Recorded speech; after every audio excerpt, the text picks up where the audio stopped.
Salut, donc aujourd'hui on va à Malone pour découvrir l'habitat groupé du Broctia. Coucou Florence, alors ici on est chez toi à Malone. Est-ce que tu peux un peu nous expliquer ce qu'il y a derrière nous mais aussi tout autour de nous?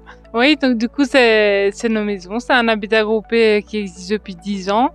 Et donc là il y a 2 maisons collées 2 à 2, donc 4 maisons, plus une 5e là, donc on est 5 familles à vivre ici. Un habitat groupé, comment est-ce que ça fonctionne? Parce que du coup on a l'habitude chacun de vivre un peu dans nos maisons individuelles et on doit traiter avec personne d'autre. Mais du coup un habitat groupé, c'est quoi la différence? Comment est-ce que ça fonctionne? Mais du coup on a quand même chacun notre maison individuelle avec un petit jardin chacun. Et puis on a tout un grand terrain en commun. Et on a en commun, on a une réunion, toutes les 2 semaines on a une réunion. Et puis on a des chantiers communs, une fois par mois on a un chantier commun pour s'occuper du terrain. Et puis on a des projets ensemble, on organise des concerts de salon par exemple, des concerts pour tout le voisinage, tout ça. Puis il y a le potager qui est un gros projet aussi.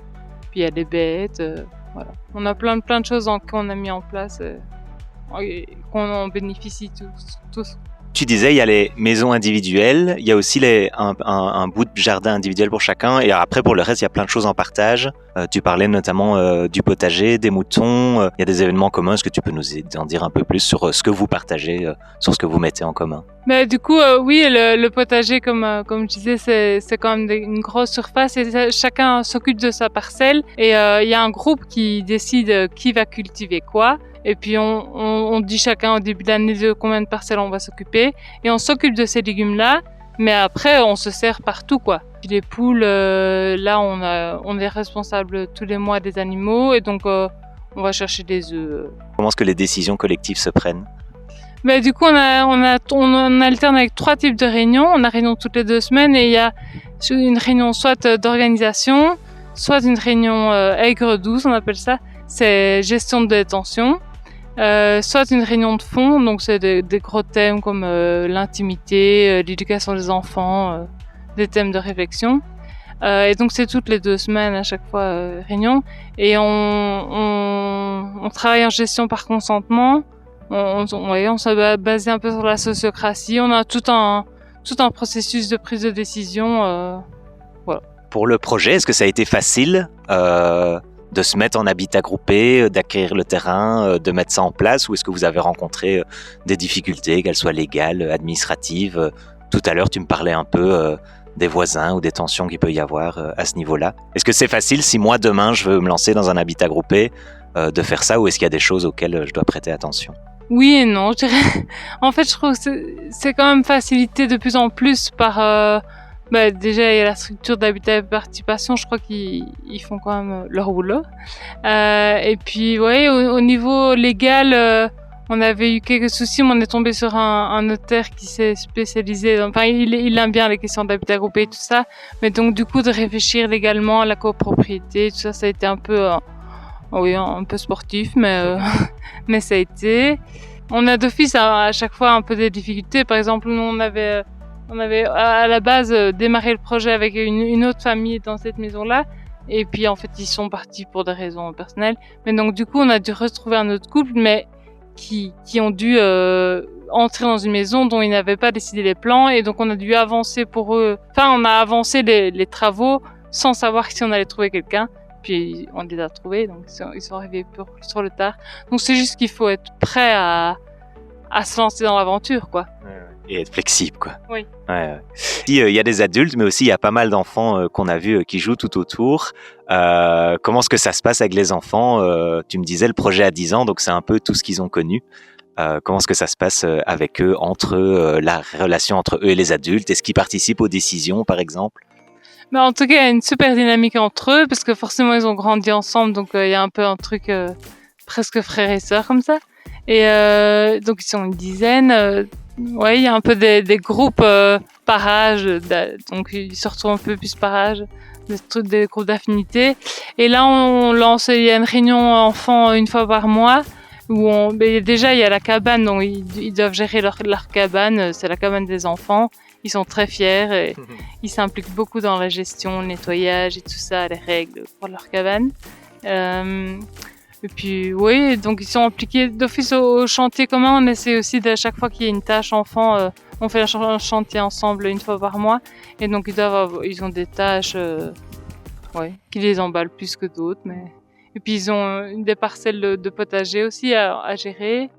Donc on essaie de les impliquer. Mais c'est vrai que là, comme ils grandissent, on s'est dit récemment en réunion qu'on allait d'autant plus les impliquer, essayer de les impliquer de plus en plus parce qu'ils sont preneurs à fond. Qu'est-ce que tu penses que ça vous apporte d'habiter en habitat groupé par rapport à la moyenne des gens qui vivent plutôt dans des maisons individuelles? On parlait un peu en off notamment du Covid, donc peut-être qu'on peut un peu zoomer là-dessus de comment est-ce que vous avez vécu le Covid en habitat groupé et du coup comment est-ce que vous auriez pu le vivre différemment par rapport au reste de la population. En tout cas, ce que ça nous apporte, moi j'ai envie de dire, c'est hyper facile. En tout cas, moi quand on est arrivé dans le projet, donc je venais d'accoucher de la deuxième, donc j'avais des très jeunes enfants. On a tous des enfants à peu près du même âge, et en fait c'était super facilitant pour plein de choses, notamment la garde des enfants quand ils sont jeunes. Il y avait juste à mettre un babyphone chez les voisins et c'est tout, et pas besoin de chercher des babysit et tout. On s'entraide beaucoup de les garder et tout ça.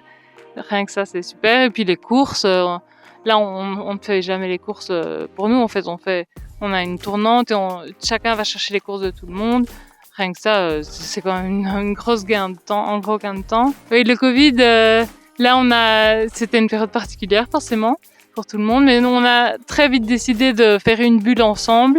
Et donc, comme au début l'école a été coupée, on a mis en place l'école du Broctia. Entre nous, on faisait une tournante, un calendrier. Donc, il y a 2 adultes qui animaient l'école toute la journée. Et donc, on faisait des activités. On a été beaucoup en forêt. Il y avait des activités un peu typiques tous les jours. On apprenait chaque fois un signe parce qu'il y a un enfant qui est sourd et qui pratique la langue des signes.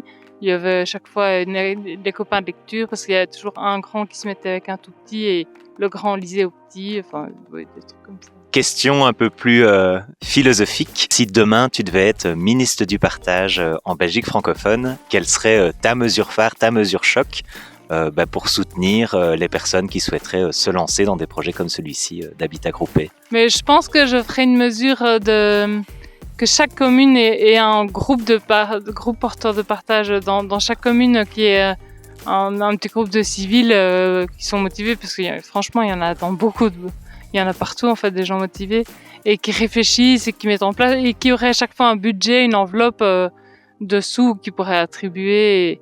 Et du coup, c'est ces civils-là qui organiseraient, qui faciliteraient toutes les initiatives de partage par commune, quoi. Parce qu'ils connaîtraient les gens, et d'avoir chaque fois un petit budget pour aider à soutenir ça. Rien que la communication, tout ça. Salut, vous êtes les enfants du Broctia. Donc dans un premier temps, est-ce que vous pouvez tous vous présenter, donc juste dire votre prénom? Moi c'est Juliette, Lison, Émile, Robin, Zéphyr et Siméon. Qu'est-ce que ça vous fait de vivre ensemble dans cet habitat groupé? Comment est-ce que ça se passe, la vie de tous les jours? On est un peu comme des frères et sœurs, même si c'est quand même pas la même relation que des frères et sœurs dans une vraie famille. Mais on fait beaucoup de projets ensemble et on s'est toujours bien entendus. Et voilà, on est un peu tous comme des copains, des voisins très proches. Et du coup, les projets ensemble, comment est-ce que ça fonctionne? Comment est-ce que vous mettez ça en place? Vous en discutez ensemble entre enfants ou... Les projets, en fait, il y a le potager, on fait des activités ensemble et tout. C'est toujours chouette d'être ici. Mais là, du coup, il y a pas longtemps, on a commencé à construire une grande cabane au fond du jardin pour que les enfants, pour que nous, on puisse venir jouer dedans. Du coup, c'est une assez grande cabane pour qu'on a essayé de pouvoir tous dormir dedans ensemble. Ouais. Il y a aussi les animaux, c'est très chouette. Et on fait des agneaux et c'est mignon pour les nourrir et tout. C'est vraiment rigolo et c'est chouette. C'est une amitié, quoi. Donc voilà, aujourd'hui on était au Broctia, un habitat groupé super inspirant à Malone, où 5 familles, 10 adultes, 10 enfants partagent un tas de choses qu'on a pu voir dans la vidéo avec les enfants. Donc voilà, on vous retrouve une prochaine fois pour une autre vidéo. Salut!